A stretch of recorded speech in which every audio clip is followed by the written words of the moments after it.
The world that made a prince walk away. What if everything you ever wanted was actually the thing destroying you? What if the palace, the gold, the love, the comfort, all of it was just a beautiful cage? And what if one man figured this out over 2,500 years ago, walked away from everything, and left behind a map that still works today? Here's something to think about. Most people spend their whole life chasing things. A better job, a bigger house, a perfect relationship. They get those things, and then somehow they still feel empty. That feeling has a name. Buddhism figured it out centuries before psychology even existed. Imagine a child who grows up inside a palace. Every meal is perfect. Every person around him is young and healthy. No one is allowed to be sick near him. No one is allowed to be old near him. No one is allowed to speak of death. His father built him a world with no pain in it. And yet, the moment that child stepped outside those walls, everything changed forever. Welcome to Wisdom Woven, the channel where ancient wisdom meets everyday life. If this is your first time here, you are in exactly the right place. Today's video is going to take you somewhere most people have never really gone, inside the true essence of Buddhism. Not the statues, not the incense, the real thing. Before we go further, do one small thing. Drop a comment below telling us one word that describes how your life feels right now. One word, that is it. That one comment might be the most important thing you do today. And do not forget to like this video, share it with someone who needs it, and subscribe to Wisdom Woven so you never miss a story worth watching. Now, back to that child in the palace. His name was Siddhartha Gautama, born around 563 BCE in what is now Nepal. His father was a king, not a small local leader, a powerful ruler of the Shakya clan. And when Siddhartha was born, a wise man visited the palace and made a prediction that terrified the king. He said, "This boy will either become the greatest king the world has ever seen, or he will become a holy man who changes the world entirely." The father chose. He chose the palace. So the king built his son a life of perfection.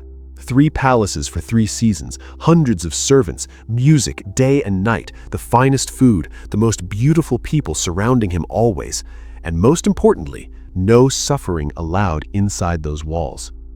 The king was not cruel. He was afraid. He loved his son so much that he tried to erase reality for him. Siddhartha grew up. He married a woman named Yasodhara. They had a son named Rahula. By every measure of that world, his life was complete. He had everything. And yet, something kept pulling at him, like a question he could not name, like a door he could see but was never allowed to open. Then one day, it opened. Siddhartha convinced a servant to take him outside the palace walls, just to see, just to look. And in that one journey outside, he saw 4 things that broke something inside him forever. These are called the 4 sights, and they are the foundation of everything Buddhism would become. The first sight, an old man. Siddhartha had never seen an old man before. He asked his servant, "What happened to this person?" The servant said, "This is what age does. This happens to everyone." Siddhartha went quiet. The second sight, a sick man, lying on the ground, suffering, barely able to move. Siddhartha asked again, and the servant said, "This is illness. This too happens to everyone." Siddhartha went quieter. The third sight, a dead body, people carrying it, crying, and the servant explained death, not as a concept, as a reality, as something that was coming for every single person alive, including Siddhartha, including his wife, including his son, including the king. The fourth sight, a monk, a man with nothing, no palace, no family, no possessions, but something on his face that Siddhartha had never seen inside his palace walls. Peace. Real peace. Not the performed happiness of his servants, not the distracted joy of his parties. Something deeper. Something that looked like a man who had figured something out. That night, Siddhartha sat with everything he had seen, and he could not go back to who he was before. At 29 years old, in the middle of the night while his wife and child slept, Siddhartha Gautama walked out of the palace. He cut his hair, he He removed his royal clothes, he gave away his horse, and stepped into a world of complete uncertainty, with nothing but a question burning inside him. Why do people suffer? And is there a way out? This moment is called the Great Renunciation, and most people, when they hear it, feel two things at once: respect, because that took extraordinary courage, and discomfort, because somewhere inside they recognize the feeling that pushed him out that door. Because here is the thing about Siddhartha's story that nobody talks about enough. He was not running away from pain. He already had the absence of pain. He had comfort, luxury, love, and it still was not enough. He left because he realized that a life built on avoiding reality is not actually a life. It is just a very expensive distraction. And that idea right there is more relevant today than it has ever been in history. Because the world Siddhartha was born into and the world most people live in right now are not that different. The palaces just look different. They have screens now, subscriptions, notifications, endless content designed to make sure a person never has to sit with a difficult thought for more than 30 seconds. The prince walked away from his palace 2,500 years ago, and the question he carried into the forest that night is the same question sitting quietly at the back of every human mind today. Is this, all of this, actually making me happy, or is something else going on? That question is where Buddhism begins, and that is exactly where this journey begins too. The night everything changed under the Bodhi tree. He had everything, and he left. But what happened next is the part the books never quite capture, because walking away from a palace is one thing. What comes after that walk, that is where the real story lives. Siddhartha did not find enlightenment the next morning. He did not sit under a tree, close his eyes, and suddenly have all the answers. What actually happened was messier than that, harder than that, more human than that, and honestly, far more interesting. After leaving the palace, Siddhartha spent years searching, and he searched the way any serious person searches, by going to the best teachers available. He found two of the greatest meditation masters of his time, men who had dedicated their entire lives to spiritual practice. He studied under them completely. He mastered everything they taught him, and when he reached the highest level each teacher could offer, he asked the same question both times. Is this it? Is this the end of suffering? And both times the answer was no. So he tried something else entirely. He joined a group of 5 ascetics, monks who believed that the path to spiritual truth ran through physical suffering. The logic was almost poetic in its intensity. If desire causes suffering, then destroy desire by destroying comfort itself. Starve the body, expose it to extreme heat and cold, refuse it every pleasure, force the mind into clarity through pain. Siddhartha committed to this completely, the way he committed to everything. For nearly 6 years, he ate almost nothing. Some accounts say he was surviving on a single grain of rice a day. His body became a skeleton wrapped in skin. His eyes sank deep into his face. His ribs pressed through his chest like the bars of the very cage he was trying to escape. And yet, the answer still did not come. There is something quietly devastating about that image. A man who gave up a kingdom, who spent years under the greatest teachers, who pushed his own body to the edge of death and still did not have what he was looking for. Most people would have stopped there. Most people would have gone home, and no one would have blamed them. But something shifted in Siddhartha one afternoon by a river. He was so weak he could barely stand. A young village girl named Sujata saw him sitting beneath a tree and thought he was a spirit. She offered him a bowl of rice pudding, simple, ordinary food, and Siddhartha, after years of refusing comfort, accepted it. He ate, and as the warmth of that meal moved through his starved body, something became clear to him that 6 years of suffering had not revealed. Neither extreme works, not the palace of pleasure, not the cave of pain. The answer was not at either end, it was somewhere in the middle. He called this the middle way, And it sounds simple when you say it like that, but understand what it took to arrive at that conclusion. He had lived both extremes fully. He had not guessed at them or theorized about them. He had lived in a palace of perfection and still felt the ache.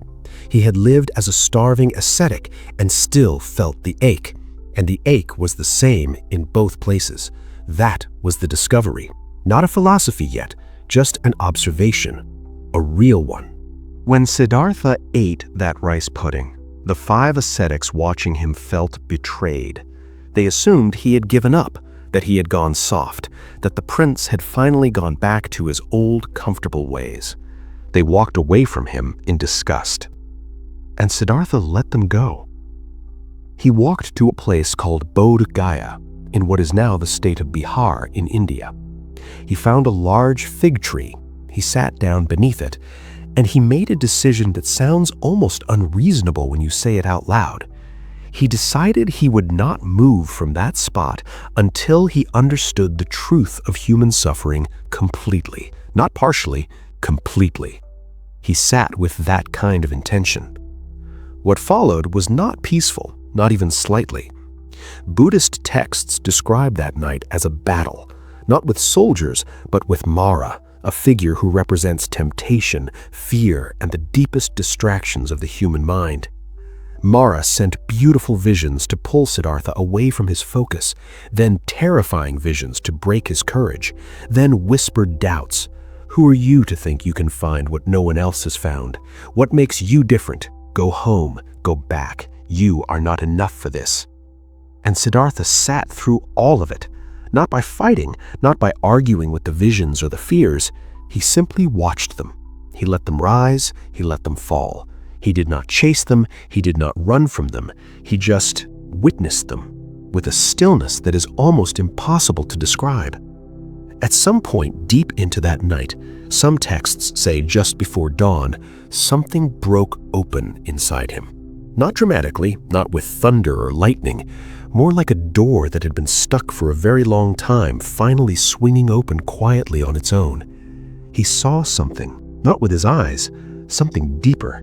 He saw the nature of suffering, where it comes from, why it never seems to end, and, crucially, how it ends. He sat there for days after, not because he was lost, because he was absorbing what had just happened to him. There is an account that says he spent weeks near that tree, just sitting, just being, not teaching yet, not moving, just breathing inside the largest realization any human being had ever arrived at alone.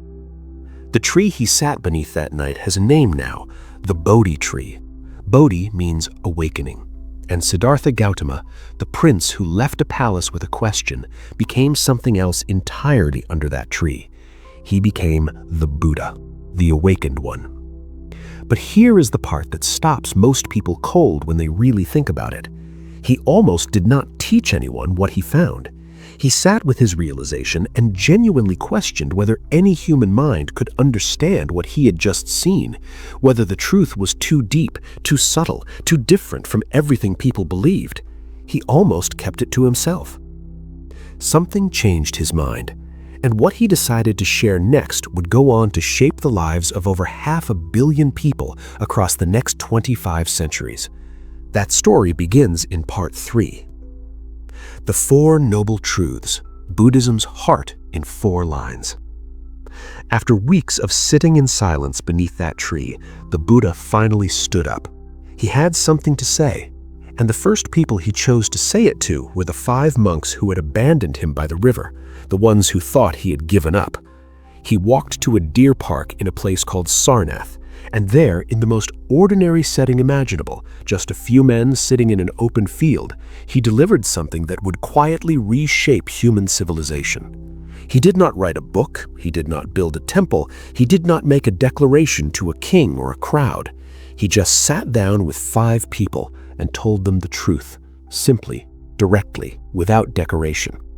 And what he told them that day is known as the first teaching, the Dhammacakkappavattana Sutta, which in plain language just means the first time the wheel of truth was set in motion.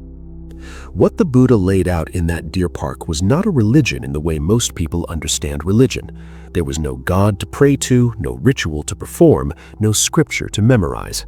What he offered was more like a diagnosis. He looked at the human condition the way a doctor looks at a patient, clearly, without judgment, and with the single goal of finding what was wrong and fixing it. He called his framework the Four Noble Truths, and if Buddhism had a spine, this would be it. The first noble truth is this: life involves suffering. In the original Pali language, this is called dukkha. And this is where most people stop listening because it sounds deeply depressing. A whole philosophy built on the idea that life hurts. Who wants that?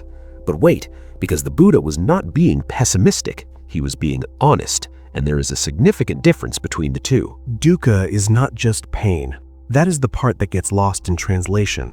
Pain is one piece of it, but dukkha also describes something more subtle. That quiet feeling of incompleteness, the fact that even beautiful moments carry within them the knowledge that they will end, the way a perfect day still fades into night, the way love, even real love, still carries anxiety inside it, the way getting everything you wanted somehow still leaves a small hollow feeling behind. That hollow feeling, that is dukkha. And the Buddha's point was not that life is terrible. His point was that pretending that feeling does not exist is what actually makes life terrible. The second noble truth goes one step further and asks, where does this suffering come from? And the answer the Buddha gave was not what most people expect.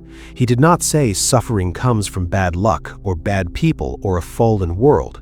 He said suffering comes from craving. In Pali, tanha, which literally translates as thirst, the relentless thirst for things to be different from what they are, the craving for pleasure to last, the craving for pain to stop, the craving for the world to match the picture inside the mind. That gap between what is and what the mind demands is where suffering is born every single time. Think about that for a moment with something real. A person gets a promotion at work. For a day, maybe two, they feel genuinely happy. Then the mind quietly recalibrates. Now the new position is normal. Now the mind wants the next thing. The raise was not enough. The office is not big enough. The title needs one more word in front of it. Nothing wrong happened. The craving simply moved forward the way it always does. Buddhism looked at that pattern and said, this is not bad luck. This is the mechanism. This is how suffering keeps itself alive. The third noble truth is where the entire framework pivots, and it pivots hard, because after two truths that could genuinely make a person want to lie down and give up, the Buddha said something remarkable. He said, suffering can end, completely, not managed, not reduced to a tolerable level, ended. The state where craving loses its grip is called nirodha, cessation, and the possibility of that state is called nirvana. Not a place, not a heaven, a condition of the human mind where the thirst finally goes quiet, where the gap between what is and what the mind demands simply closes. Most people hear nirvana and imagine floating on a cloud somewhere or disappearing into nothingness, but the Buddha described it differently. He described it as the coolness that follows when a fire goes out. Not darkness, not emptiness, coolness, relief, the absence of burning. That is a remarkably human way to describe freedom. Not ecstasy, not perfection, just the burning stops. The fourth noble truth is where Buddhism stops being philosophy and becomes a practical system. Because after two truths that could genuinely make a person want to lie down and give up, the Buddha then provided the actual path to that cure. He called it the Eightfold Path, 8 specific ways of living, thinking, and engaging with the world that, followed with sincerity, lead a person out of the cycle of craving and suffering. This path will be the entire focus of Part 4, but for now, understand what it means that it exists at all. Here is what separates the Four Noble Truths from almost every other spiritual or philosophical framework ever created. It does not ask anyone to believe anything first. It does not require faith in a god, a myth, or a miracle. It simply says, look at your own experience honestly. Does life involve suffering? Yes or no? Does craving seem to drive that suffering? Look and see. Is there a version of you that is not constantly thirsty? Imagine it. And then here's the path that might get you there. Try it. See what happens.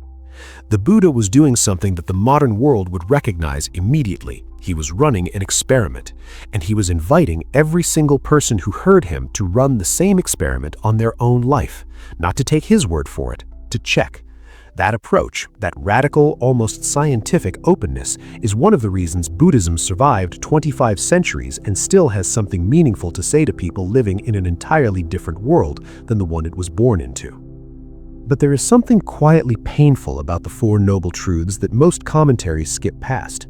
To accept them fully means accepting something uncomfortable about the self. It means accepting that the suffering in a person's life is not entirely coming from outside, that the job, the relationship, the circumstances, those are not the whole story, that the craving inside the mind is playing a role, and that is not an easy thing to sit with. It requires a certain courage that has nothing to do with bravery in the dramatic sense, just the quiet courage of looking honestly at one's own patterns. The 5 monks who heard this teaching that day in the deer park did not argue. They did not debate. Something in the directness of it stopped them. These were men who had spent years in extreme spiritual practice. They knew what real insight sounded like and what performance looked like. And what the Buddha was offering had none of the performance in it. It was clean, too clean to dismiss. One by one, as the teaching moved through them, something shifted, and the first small community of Buddhist practitioners was born right there, in a deer park, on an ordinary afternoon, with 5 skeptical men who had every reason not to listen. Now, here is the part of the Four Noble Truths that tends to make modern people uncomfortable, and rightfully so. The second noble truth, the one about craving, does not just apply to craving for money or pleasure. It applies to craving for identity, craving to be seen a certain way, craving for the story of the self to stay consistent. Buddhism is suggesting that even the craving to be a good person, to have a positive self-image, if held too tightly, becomes another form of tanha, another form of thirst. That is the kind of idea that sits in the back of the mind for days after first hearing it. The Buddha himself never claimed the Four Noble Truths were his invention. He said he had simply seen what had always been true. Like a man who walks into an ancient city buried by a jungle and clears away the overgrowth. He did not build the city, he found it, he pointed to it, and he invited everyone else to come and look for themselves. There is an old metaphor the Buddha used that has stayed alive for thousands of years. He said, imagine a man who was shot by a poisoned arrow. Would it make sense for that man to stop and ask, before removing the arrow, who shot this? What family are they from? What material is the bow made of? What kind of feathers are on the arrow? Of course not. The arrow is in, the poison is moving. Remove it first, understand it later. That was his approach to suffering. Practical before philosophical, real before theoretical. And that practicality is what gave the Four Noble Truths their staying power, because the world has no shortage of ideas. What it has a shortage of is ideas that actually hold up when a person takes them home and applies them to the noise and mess of a real life. The Four Noble Truths do not require a monastery. They do not require silence. They require only honest attention, which is, depending on the day, either the easiest or the hardest thing in the world to give. What the Buddha did in that deer park in Sarnath was not just deliver a teaching. He handed something to the human race that had never been handed to it before. A map. Not a map to a place, a map to a way of being. And he handed it out freely to anyone willing to look at it clearly, prince or peasant, monk or merchant, believer or skeptic. It asked only one thing in return, not faith, not devotion, honesty. The first 2 truths say, here is the wound, and here is what is keeping it open. The third truth says, it can heal, and the fourth truth says, here is how. 4 lines, 25 centuries, 500 million people, and somehow sitting in a world of infinite distraction and noise, those 4 lines still land the same way they did in that deer park on that ordinary afternoon, quietly, directly, and with the particular weight of something that is simply, undeniably true. The Eightfold Path, the road Buddhism actually gives you. Most philosophies are very good at telling people what is wrong with the world. Buddhism does that too, but then it does something most philosophies do not do. It hands you a tool, Not a vague suggestion, not a poetic metaphor to sit with, an actual, specific, usable set of directions for how to live differently. And that is what makes the Eightfold Path one of the most quietly radical things ever offered to a human being. The Buddha did not call it 8 rules. He did not call it 8 commandments. He called it a path. And that word matters more than it first appears. A rule tells you what to do. A path tells you where to walk. One is about obedience, the other is about direction. And Buddhism has never been particularly interested in obedience. It has always been interested in direction. The Eightfold Path is also sometimes called the middle way, the same middle way the Buddha discovered between the palace and the ascetic life. But here it becomes specific. 8 spokes on a wheel, which is why the Dharma wheel, the symbol most associated with Buddhism, has 8 spokes. They are not 8 steps to complete in order and then finish. They are 8 dimensions of life to develop simultaneously. The way a musician does not first master rhythm, then melody, then harmony in sequence, they develop together, each one strengthening the others. The first is right understanding, and the Buddha placed this first deliberately. Before changing how a person acts, change how a person sees. Right understanding means seeing reality clearly, accepting the Four Noble Truths not as a belief system, but as an accurate description of what is actually happening in human experience. It means understanding that actions have consequences, that everything arises from causes, that suffering is not random and awakening is not magic. It is the foundation everything else rests on. A person cannot walk a path they cannot see. The second is right intention, which sounds almost too simple to be meaningful until a person actually sits with it. Right intention means examining the motivation behind thought and action. Buddhism identifies 3 intentions worth cultivating: the intention of renunciation, which means letting go rather than grasping; the intention of goodwill, which means genuinely wishing for the well-being of others rather than just performing kindness; and the intention of harmlessness, the decision to move through the world without causing unnecessary pain.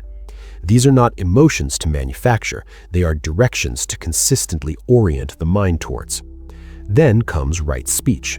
And this one lands differently in the age of social media than it did in ancient India. The Buddha broke this down with unusual precision. He described 4 aspects of harmful speech: lying, divisive speech that sets people against each other, harsh speech designed to wound, and idle chatter that serves no real purpose. Right speech is not about being quiet or endlessly diplomatic. It's about asking one question before speaking. Is this true? Is this kind? Is this necessary? And does it help? That question, if applied genuinely, would change most conversations beyond recognition. Right action follows. And this is the territory of the classic Buddhist precepts, the ethical guidelines at the core of Buddhist life. Do not take life. Do not take what is not given. Do not engage in harmful sensual conduct. These are not presented as divine laws.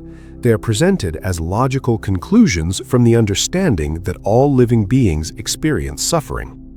If suffering is real and universal, then deliberately adding to another being's suffering runs directly against everything the path is trying to achieve. Right action is not morality imposed from outside. It is morality that grows naturally from seeing clearly. The 5th spoke is right livelihood. And this is where Buddhism gets unexpectedly practical in a way that surprises most people. The Buddha said that the way a person earns their living matters. Specifically, he named certain occupations as incompatible with the path: trading in weapons, in living beings, in meat, in intoxicants, and in poisons. The principle behind the list is broader than the list itself. Does the way this person earns their living cause harm? Does it require deception? Does it depend on the suffering of others? If yes, that tension does not disappear when the workday ends. It follows a person home, into the mind, into the practice.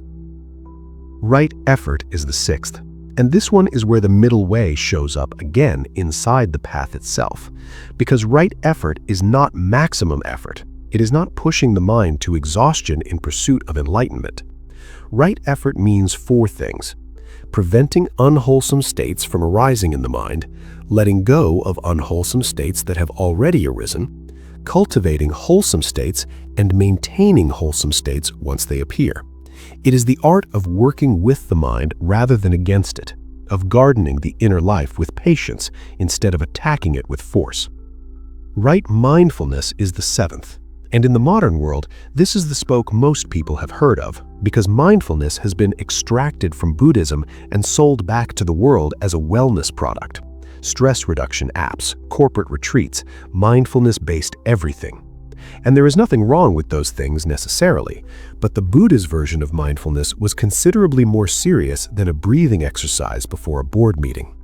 Right mindfulness means sustained, clear awareness of the body, of feelings, of mental states, and of the nature of reality itself.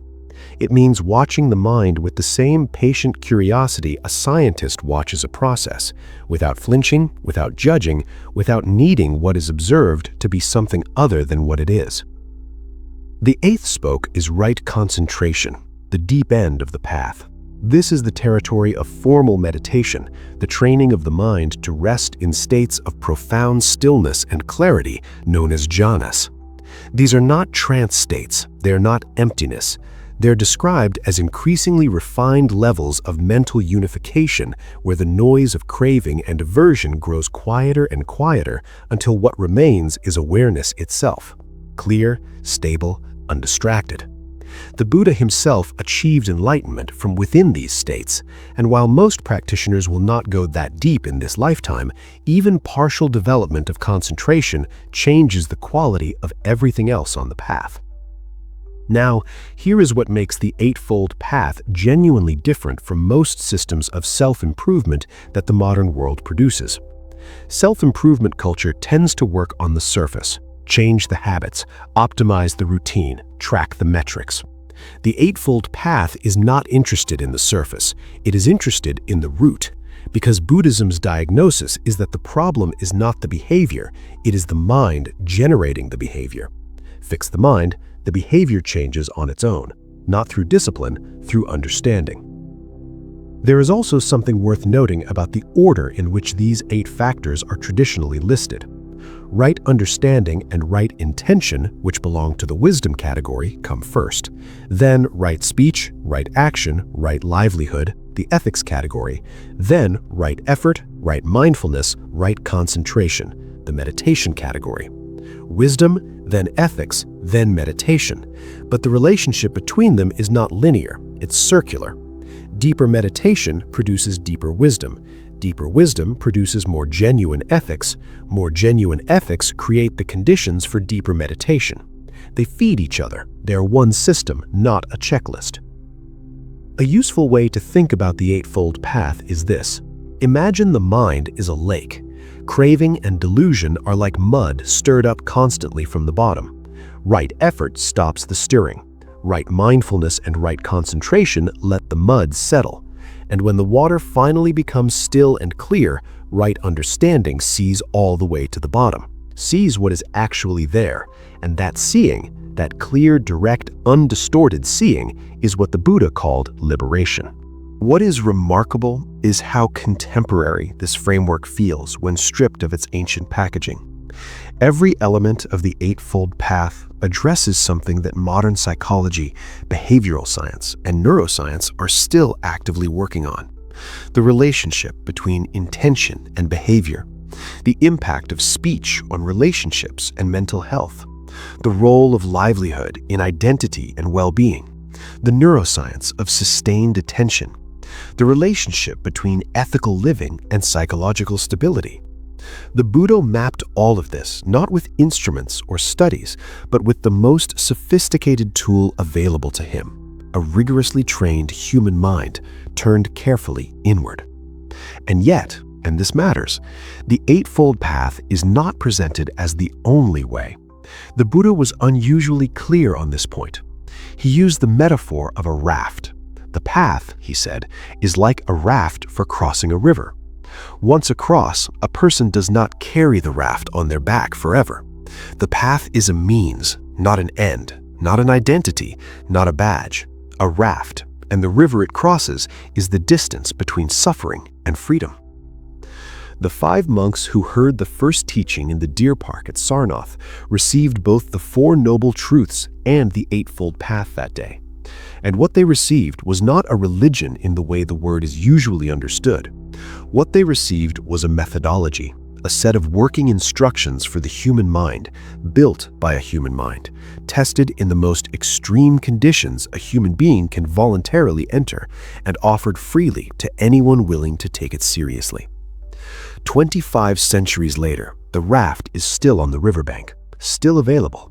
The river has not changed, and the other shore is exactly where the Buddha said it was. The big ideas: karma, rebirth, nirvana, and impermanence. There are 4 words that almost everyone has heard: karma, rebirth, nirvana, impermanence. They show up on coffee mugs, in song lyrics, in casual conversation between people who have never read a single Buddhist text in their lives. And because they are everywhere, most people assume they understand them. Most people are wrong. Not completely wrong, but wrong enough that the real meaning, the one that actually changes something when it lands, has been quietly replaced by a more comfortable, more Instagram-friendly version of itself. Start with karma, because karma is perhaps the most misunderstood idea Buddhism ever produced. In modern usage, karma has become a kind of cosmic vending machine. Put in good behavior, get out good results.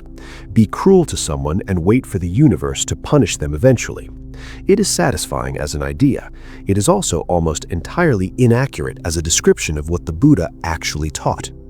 The word karma in Pali simply means action. But the Buddha was very specific about what kind of action he was referring to. Not all action creates karma. Only intentional action does. The Pali word is cetana, intention. The Buddha said quite directly that intention is karma, which means karma is not a system of cosmic reward and punishment being administered by some invisible authority. Karma is the relationship between the intentions behind actions and the patterns those intentions create in the mind over time. Here is a simpler way to see it. Every time a person acts from greed, that action reinforces the habit of greed in the mind. Every time a person acts from generosity, that reinforces the habit of generosity. The mind is not a fixed thing. It is more like a garden that grows what is consistently planted in it. Karma is the planting. The character that develops over time is the harvest, not delivered by the universe, grown by the person themselves, one intention at a time. This version of karma is actually more demanding than the cosmic vending machine version, because it removes the comfortable distance. It says, you are not waiting for the universe to balance the scales. You are the scales. Every choice, every intention, every small act of kindness or cruelty, these are not being recorded somewhere for future judgment. They are shaping the mind right now, building the person who will wake up tomorrow and make the next choice. That is a quieter idea than cosmic justice, but it is a significantly more honest one. Now, rebirth. And here is where Buddhism gets genuinely complicated, because this is the idea that causes the most disagreement even within Buddhism itself. The traditional teaching is that consciousness, shaped by karma, continues after the death of the body. Not the personality, not the memories, not the ego, something more subtle than all of those. A stream of consciousness carrying the imprint of its accumulated intentions into a new form of existence. This cycle of birth, death, and rebirth is called samsara, and the entire project of the Buddhist path is to step out of it. Different schools of Buddhism interpret rebirth differently. Some take it completely literally: past lives, future lives, realms of existence beyond the human. Others treat it more symbolically, the way a person is reborn moment to moment by identifying with their thoughts and cravings. The way the self that wakes up after a period of deep change feels genuinely different from the self that existed before. Both interpretations are real within the tradition, and the Buddha himself, interestingly, was not particularly interested in debating which was true. When monks asked him about the specifics of rebirth and the afterlife, he often simply redirected them back to the present moment, back to the path, back to what could be verified right now. What both interpretations agree on is samsara as a description of the ordinary human experience. The relentless cycling through pleasure and pain, gain and loss, satisfaction and craving, with no lasting ground to stand on. Whether that cycle spans many lifetimes or just the span of a single ordinary Tuesday, the experience it describes is immediately recognizable to anyone paying attention. Then there is nirvana, the word that has been borrowed, distorted, attached to a rock band, and used as shorthand for any pleasurable experience intense enough to temporarily distract from ordinary life. The actual meaning is almost the opposite of all that. Nirvana literally means extinguishing, like a flame going out. The extinguishing of craving, aversion, and delusion, the three forces Buddhism identifies as the root of all suffering. What remains when those three go out is not nothingness. The Buddha was careful about this. He refused to describe nirvana as either existence or non-existence. He said both descriptions miss it. What remains is beyond the categories the thinking mind uses to understand things. What the Buddha did say about nirvana is this: it is unconditioned. Everything else in experience arises from conditions. Every thought, every feeling, every perception depends on something else for its existence. Nirvana alone is not produced by anything. It is not manufactured by meditation or achieved through effort in the way a goal is achieved. It is more like something that is always already present and becomes visible when the noise that was covering it finally clears. That description is either deeply meaningful or completely baffling depending on where a person is in their practice. Sometimes it is both at the same time. There are two forms of nirvana described in early Buddhism. The first is nirvana experienced while still alive, where craving and delusion are extinguished, but the physical body and its experiences continue. The Buddha himself lived in this state for 45 years after his enlightenment, still eating, walking, teaching, aging. The second is what is called parinirvana, the complete extinguishing that follows the death of the body, after which there is no further rebirth into conditioned existence. The Buddha entered parinirvana at the age of 80, lying between two trees in a place called Kushinagar, surrounded by monks and lay people, with a calm that those present described as unlike any death they had ever witnessed. Now, impermanence, anicca in Pali. And this is perhaps the most quietly devastating of the four ideas, because unlike karma and nirvana, impermanence requires no belief system whatsoever to verify. It just requires attention. Everything that arises passes away. Every experience, every relationship, every version of the self, every thought crossing the mind right now will be gone before this paragraph ends. The body sitting reading or listening to this is not the same body it was 7 years ago at the cellular level. The person who began this video is not quite the same person who will finish it. Buddhism does not present impermanence as a tragedy. That is the critical distinction. The tragedy is not that things change. The tragedy is the refusal to accept that they change.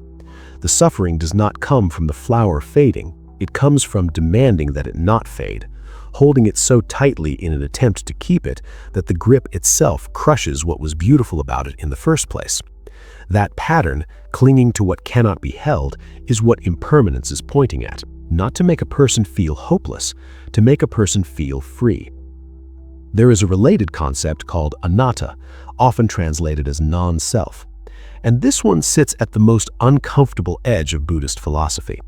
The Buddha observed that what people call the self, the sense of being a fixed, continuous, independent entity moving through time, does not hold up under careful examination. What actually exists is a constantly changing flow of physical sensations, feelings, perceptions, mental formations, and moments of consciousness. 5 aggregates, the texts call them. And none of them, alone or together, constitute a permanent, unchanging self. This does not mean people do not exist. It means the self is more like a river than a rock. A river is real. It has a name. It has a location. It affects everything around it. But it is not made of the same water from one moment to the next. The river is a process. And so, Buddhism says, is the self. That idea either opens something up or closes it down completely, depending on when a person hears it. Some people hear it and feel a profound relief. The exhausting project of maintaining and protecting a fixed identity suddenly becomes optional. Others hear it and feel genuine vertigo.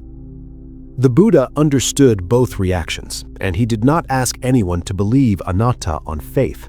He said, sit quietly, watch your own mind, see if you can find the self you are so certain is there. See if it holds still long enough to be located. Most people who try this sincerely for the first time find something surprising. Not nothingness, but a kind of open, spacious awareness that does not seem to belong to any particular story about who they are. That awareness, that open quality, is what some Buddhist traditions point to as the most honest answer to the question of what a person actually is. These four ideas, karma, rebirth, nirvana, and impermanence, are not separate topics bolted together. They form one continuous argument. Actions shaped by intention create patterns of consciousness. Those patterns of consciousness cycle through existence until the craving at their root is seen clearly and released. When craving is released, the cycle stops. What remains is the unconditioned. And the reason all of this is possible at all is that nothing is fixed. Everything is in motion. Everything is workable. Impermanence, which feels like the most frightening idea in the system, turns out to be the most hopeful one. Because if everything changes, then suffering can change too. The mind that generates suffering is not a permanent structure, it is a process, and processes can be redirected. There's a story, probably the most famous story in all of Buddhist literature, of a woman named Gautama. She came to the Buddha carrying her dead child, refusing to accept that he was gone, begging for medicine to bring him back. The Buddha told her he would help, but first she needed to bring him a single mustard seed from a home that had never known death. She went from house to house across the entire village. Every door she knocked on, every single one had known death. A parent, a child, a neighbor, a friend. She came back to the Buddha empty-handed. And in that walk from door to door, something had shifted. She understood, not because he lectured her, because he let her discover it herself. Impermanence is not a teaching about other people's lives. It is a teaching that every door confirms. That is what makes these four ideas different from doctrine. They are not asking for agreement, they are asking for attention. Look at your own experience honestly, and these ideas do not need to be proven. They simply become visible. Like something that was always in the room that the eyes had simply not adjusted to see yet. The Buddha spent 45 years teaching after that night beneath the Bodhi tree. He walked thousands of miles across northern India. He taught kings and outcasts, scholars and farmers, people in grief and people in comfort. And through all of it, these four ideas remained at the center of everything he said. Not because he was attached to his own system, but because every time he looked at human experience clearly, these were what he kept finding. Not beliefs, observations. Patient, careful, relentless observations about what it means to be alive, what makes that painful, and what might, with enough honest attention, set a person free. Buddhism in the modern world, still relevant or left behind? Here is a strange thing to sit with. A man who lived 2,500 years ago, who owned nothing, who never wrote a single word down, who walked barefoot across a subcontinent teaching in the shade of trees. That man's ideas are now being studied in neuroscience labs at Harvard, Stanford, and Oxford. His meditation techniques are being prescribed by therapists. His concept of mindfulness has been turned into a billion-dollar wellness industry. And somewhere in all of that, between the science and the apps and the retreats and the merchandise, the actual teaching is either being preserved or slowly, quietly dissolved. That question is worth sitting with honestly. The modern world discovered Buddhism in waves. The first serious wave came in the 19th century, when Western scholars began translating ancient Pali and Sanskrit texts and realized they were reading something that did not fit neatly into any category they already had. Not quite religion, not quite philosophy, not quite psychology. Something that seemed to be all three simultaneously, and yet was entirely comfortable being none of them. That discomfort in the Western mind turned out to be one of Buddhism's most effective marketing tools. The thing that could not be categorized became the thing that the most intellectually restless people could not stop reading. The second wave came through people, through teachers who left Asia and walked into Western cities and simply began teaching. Tibetan masters arriving in Europe and America after the Chinese occupation of Tibet in the 1950s, Zen teachers crossing the Pacific, Theravada monks setting up small meditation centers in suburban neighborhoods. These were not people running a conversion campaign. They were simply making the teaching available to whoever walked through the door, and the doors kept opening. Then came the science, and this is where the modern story of Buddhism gets genuinely fascinating. In the 1970s, a young biology PhD student named John Kabat-Zinn took the mindfulness practices he had learned from Buddhist teachers and began asking a very different kind of question. Not a spiritual question, a clinical one. What happens to measurable biological and psychological outcomes when people practice sustained, non-judgmental attention to the present moment? He stripped the Buddhist framing away, created a program he called mindfulness-based stress reduction, and began running it in hospital settings with patients dealing with chronic pain, anxiety, and depression. The results were significant enough that other researchers paid attention, and then more researchers, and then the neuroscientists arrived. Studies began showing that regular meditation practice produces measurable changes in brain structure and function. The areas associated with attention, emotional regulation, and self-awareness showed increased gray matter density in long-term meditators. The default mode network, the part of the brain that generates the constant self-referential chatter most people experience as the background noise of their own mind, showed reduced activity during mindfulness practice. The immune system responses of meditators showed differences from non-meditators. The amygdala, the brain's alarm system, showed reduced reactivity in people with sustained practice. The Buddha did not have an MRI machine. He had a trained mind turned carefully inward. And what the MRI machines are now showing, decades of careful neuroscientific research later, is that the map he drew from the inside matches in remarkable ways what the instruments are measuring from the outside. That is not nothing. That is actually extraordinary. But here is where the story gets complicated, because something happens when ancient wisdom gets processed through modern commerce. It gets simplified, then it gets optimized, then it gets packaged. And somewhere in that process, the parts that are inconvenient, the parts that require genuine effort, genuine change, genuine confrontation with uncomfortable truths, tend to get quietly left out. The mindfulness that the Buddha taught was not a stress management technique. It was a revolutionary act of seeing the nature of the mind clearly enough to stop being unconsciously controlled by it. That kind of seeing is uncomfortable. It requires sitting with things the mind would much rather scroll past.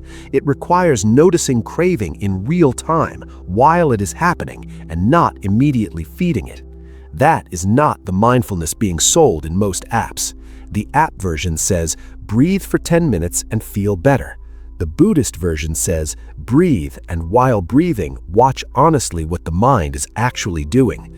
Those are related practices. They are not the same practice. This distinction matters more than it might first appear, because when people try the app version and feel somewhat better for a while and then find themselves back in the same patterns, they sometimes conclude that meditation doesn't really work, when what actually happened is that they tried a significantly diluted version of something that in its full form is designed to address the root of the pattern, not just the surface discomfort. The difference between taking a painkiller and treating the underlying condition. Both have their place, but confusing one for the other can leave a person managing symptoms forever while wondering why nothing fundamentally changes. This is not a criticism of modern mindfulness. It is an observation about what happens when any powerful idea moves from its original context into mass culture. The idea does not disappear, it adapts. Sometimes the adaptation makes it more accessible. Sometimes the adaptation makes it less effective. Usually both things are true simultaneously. And the people who find their way through the adapted version to the deeper one are often the people who needed it most, people in enough pain that the surface version was not sufficient. Buddhism in the modern world is also navigating something the Buddha could not have anticipated: the specific texture of modern suffering. Because the suffering the Buddha described, the craving, the constant thirst, the inability to sit with what is, has not changed in its basic nature. But the delivery mechanism has been turbocharged beyond anything 5th century BCE India could have imagined. The human nervous system, built for a world of relative scarcity and intermittent stimulation, is now living inside an environment of infinite stimulation, deliberately engineered to exploit every craving the mind possesses. The variable reward mechanisms in social media platforms are using the same psychological levers that keep a gambling addiction alive. The Buddha identified craving as the root of suffering 2,500 years ago. Silicon Valley figured out how to weaponize craving and deliver it through a glass rectangle in every human pocket about 15 years ago. These two facts are not unrelated. And yet Buddhism, in this environment, has something more relevant to say than almost any other framework available. Not because it is ancient, not because it is exotic, but because it is one of the very few systems ever developed that takes the mechanism of craving seriously enough to examine it at the root rather than just managing it at the surface. In a world designed to make a person crave more, faster, deeper, a practice that trains a person to watch craving arise and pass without automatically feeding it is not a spiritual luxury. It is a survival skill. There's also a more uncomfortable conversation happening within Buddhism itself in the modern era, about power, about institutional failures, about teachers who used the language of awakening to justify behavior that caused real harm to real people. These conversations are necessary, and Buddhism's own framework, which has always insisted on testing ideas against direct experience rather than accepting them on authority, is well equipped to have them. The problem arises when the culture around a teacher becomes so deferential that the testing stops, when the very practice of questioning the teacher gets reframed as a spiritual failing on the student's part. That dynamic has produced genuine harm in Buddhist communities in the West, and acknowledging that without either dismissing Buddhism entirely or using the institutional failures to avoid the personal work, that requires exactly the kind of clear seeing the practice is supposed to develop. Buddhism has survived 25 centuries not because it was protected by power. It survived because it was useful, genuinely, practically, personally useful to the people who took it seriously. Every time it entered a new culture, China, Japan, Tibet, Korea, Thailand, Sri Lanka, and now the modern West, it adapted. The forms changed, the core did not. The diagnosis of suffering remained, the path out of it remained. The insistence on personal verification over inherited belief remained. And that adaptability, rather than being a sign of weakness, has been Buddhism's greatest strength across time. The question worth asking honestly is this: in a world of infinite content, infinite choice, infinite stimulation, and deeply finite human attention, what does a 25-century-old teaching about slowing down, looking inward, and releasing craving actually have to offer? The answer, increasingly, is more than almost anything else available. Not as a religion, not as a brand, not as aesthetic, as a practice. A daily, unglamorous, sometimes frustrating, often quietly revelatory practice of paying honest attention to what the mind is actually doing and making choices from that honesty rather than from the automatic hunger that drives most of human behavior most of the time. The prince walked away from the palace because the palace was not enough. The modern version of the palace is more sophisticated than anything his father could have built, more comfortable, more distracting, more carefully engineered to keep a person inside it without ever feeling the walls.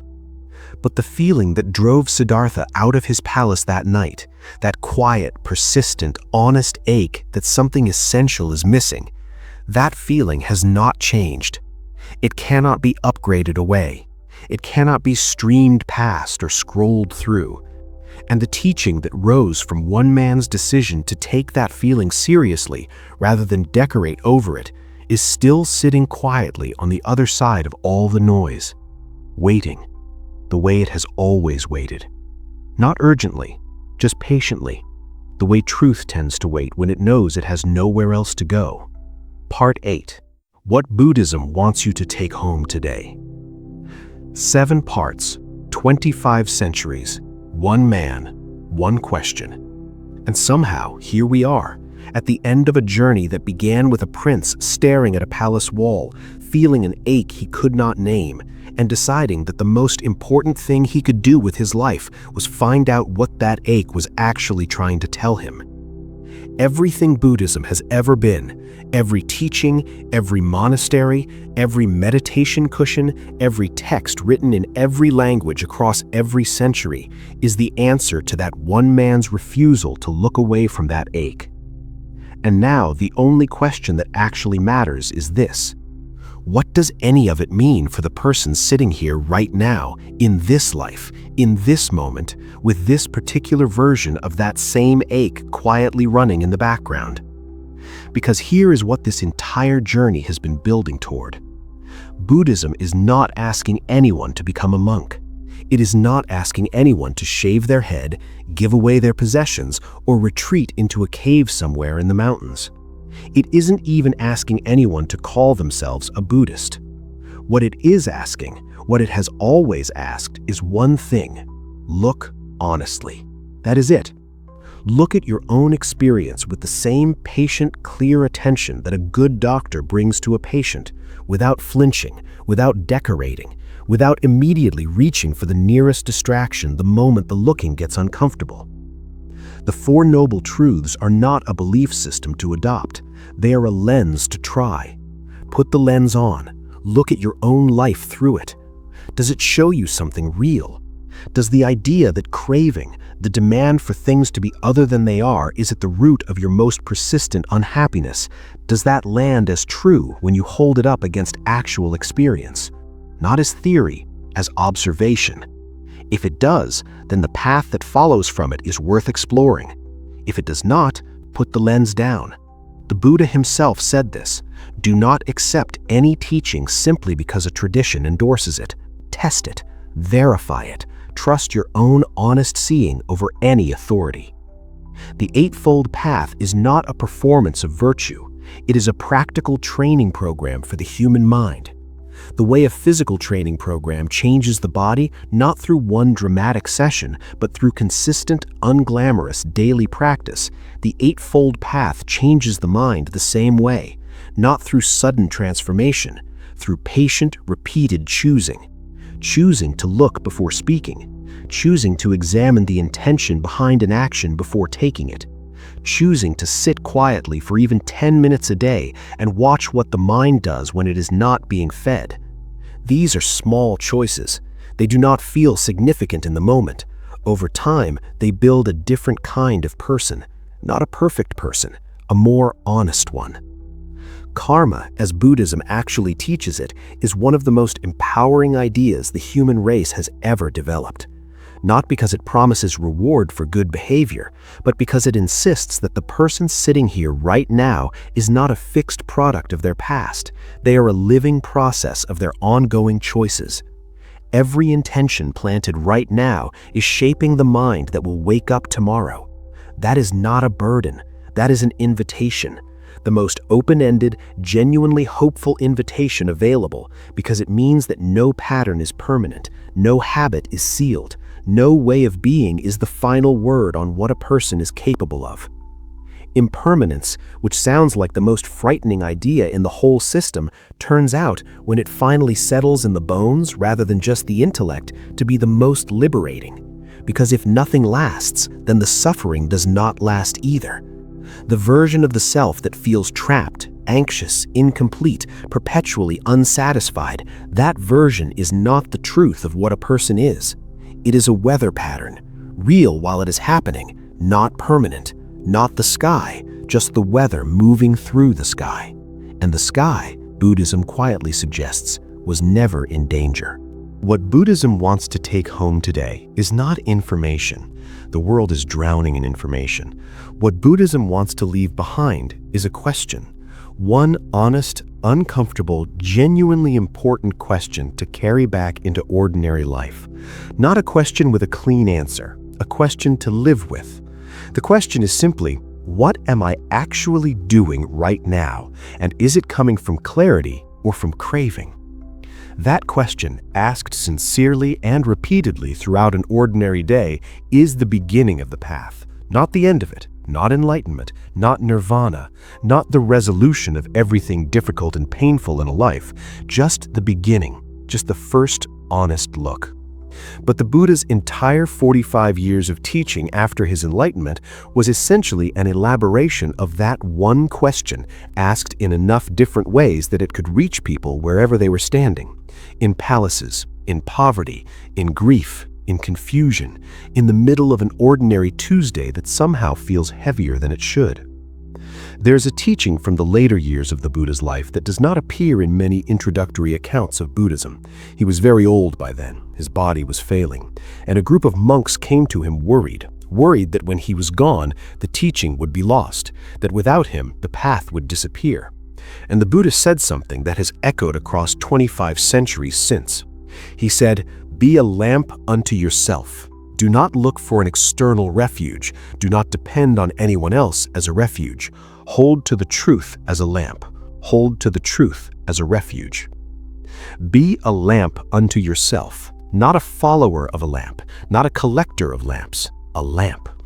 That instruction, delivered by a dying man to a group of grieving monks, is perhaps the most radical thing the Buddha ever said, because it insists, even at the very end, even in the moment where dependence would be most understandable and most forgivable, that the work is personal, the path is personal, the seeing is personal. No teacher, no tradition, no ancient text can do the looking for anyone. They can only point.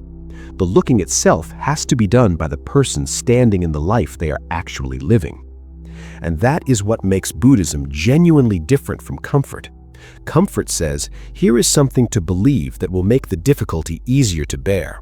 Buddhism says, here is a way of seeing that will let you understand the difficulty clearly enough that it loses its power over you. One soothes, the other transforms. And transformation, unlike comfort, cannot be outsourced. The world Siddhartha walked away from 2,500 years ago was different from this one in almost every external detail.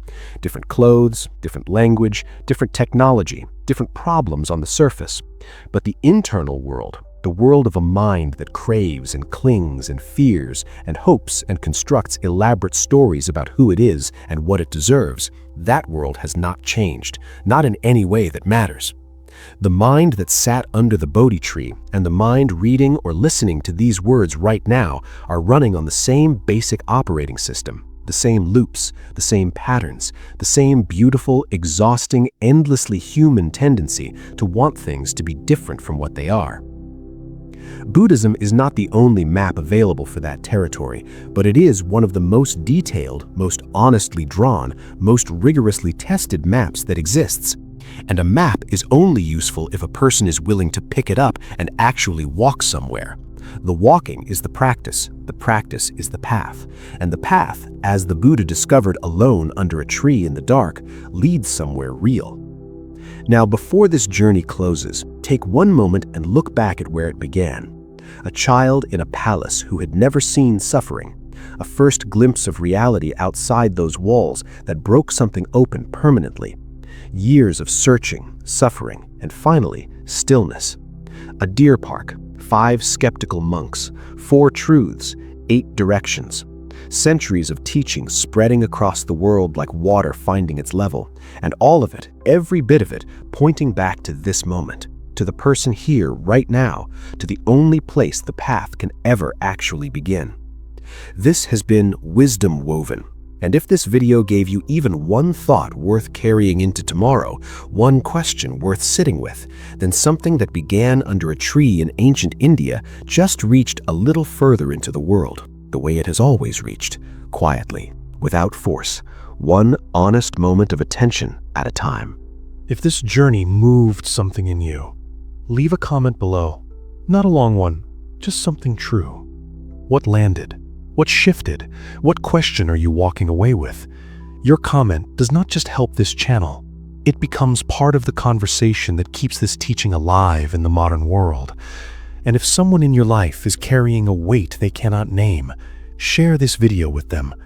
Sometimes the most generous thing one person can do for another is hand them a lamp. Like this video if it gave you something real.